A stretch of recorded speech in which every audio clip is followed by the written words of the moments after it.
Halo semuanya, pada kesempatan kali ini kami dari kelompok 9 mata kuliah pengauditan Program Studi Akuntansi Universitas Negeri Malang akan menjelaskan hasil observasi kami terhadap PT Indofood. Sebelumnya, perkenalkan, aku Farida. Aku Fauzi. Aku Elsa. Aku Firda.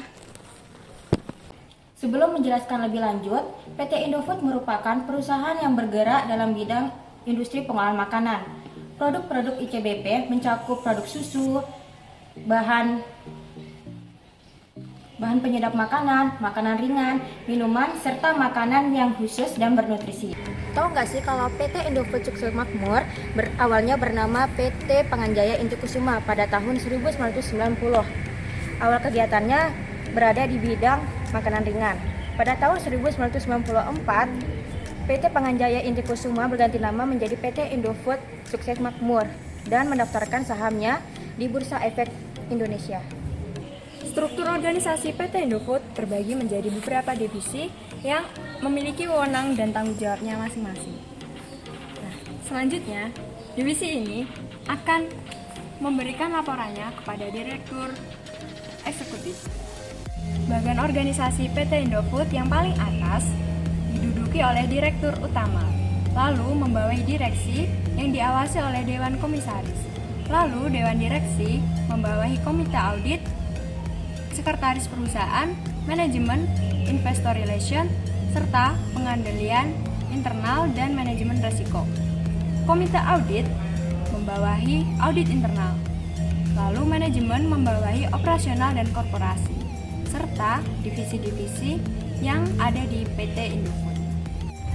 Selanjutnya, rantai pasok PT Indofood ini juga melibatkan beberapa stakeholder, mulai dari supplier, manufaktur, distributor, serta retail dan customer.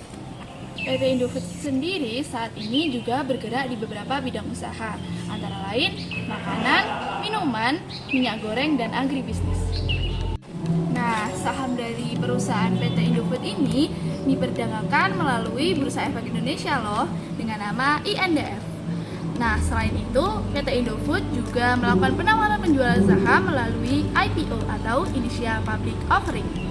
Saham-saham ini selanjutnya akan digunakan PT Indofood sebagai modal untuk perusahaan. Pengauditan. Jadi kenapa pengauditan itu penting bagi perusahaan? Jadi pengauditan penting bagi perusahaan apalagi yang sudah masuk ke Bursa Efek. Karena apa? Karena laporan keuangan itu menjadi acuan bagi pihak yang berkepentingan. Jadi dalam proses pengauditan itu, auditor memeriksa laporan keuangan, struktur pengendalian internal, sampai kepatuhan perusahaan apakah sudah sesuai dengan standar akuntansi yang berlaku.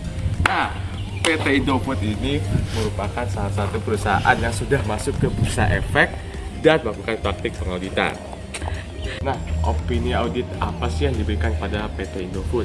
Jadi dalam 5 tahun terakhir, yaitu tahun 2019 sampai 2023, PT Indofood mendapatkan opini audit secara wajar. Dalam hal apa? Dalam hal yang materialitas, kemudian kinerja keuangan, dan arus kas konsolidasinya itu sudah sesuai dengan standar akuntansi Indonesia yang berlaku sekarang. Kemudian, siapa sih KAP yang memberikan opini audit ke Indofood ini? Jadi ada dua yang utama ya, ada EY dan Moss Howland. Di tahun 2019 sampai 2021, EY lah yang memberikan opini dan mengaudit PT Indofood. Jadi EY itu adalah Ernst & Young, itu salah satu dari Big Four. Nah, tapi di tahun 2022 yang ganti nih KAP-nya nih, bukan EY tapi Moss Howland yang memberikan opini sekaligus mengaudit PT Indofood. Nah, balik lagi di tahun 2023, EY lah yang kembali mengaudit dan memberikan opini pada PT Indofood. Lalu teknik dan bukti apa saja ya kira-kira dapat dilakukan pada perusahaan tersebut? Yang pertama, dokumentasi. Pemeriksaan yang dilakukan auditor atas catatan dan dokumen auditor untuk membuktikan informasi dalam laporan keuangan atau yang seharusnya disajikan dalam laporan keuangan. Bukti auditnya dapat berupa laporan keuangan, dokumentasi perusahaan, dan laporan kinerja internal perusahaan. Yang kedua, wawancara. Wawancara adalah kegiatan untuk mendapatkan informasi yang tertulis maupun kalimat langsung sebagai tanggapan dari pertanyaan auditor.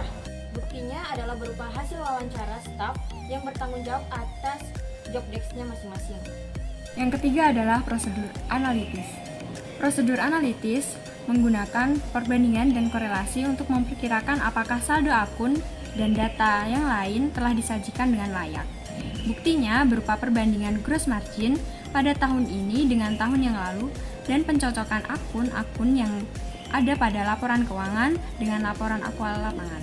Yang keempat ada konfirmasi. Konfirmasi adalah penerimaan tanggapan dari pihak ketiga yang independen, baik dalam bentuk wawancara maupun tertulis, untuk memverifikasi ketepatan dari informasi yang dinyatakan oleh auditor. Bukti auditnya berupa hasil dari tanggapan tertulis ataupun tidak tertulis oleh pihak penyedia jasa operasional dan penerima manfaat CSR.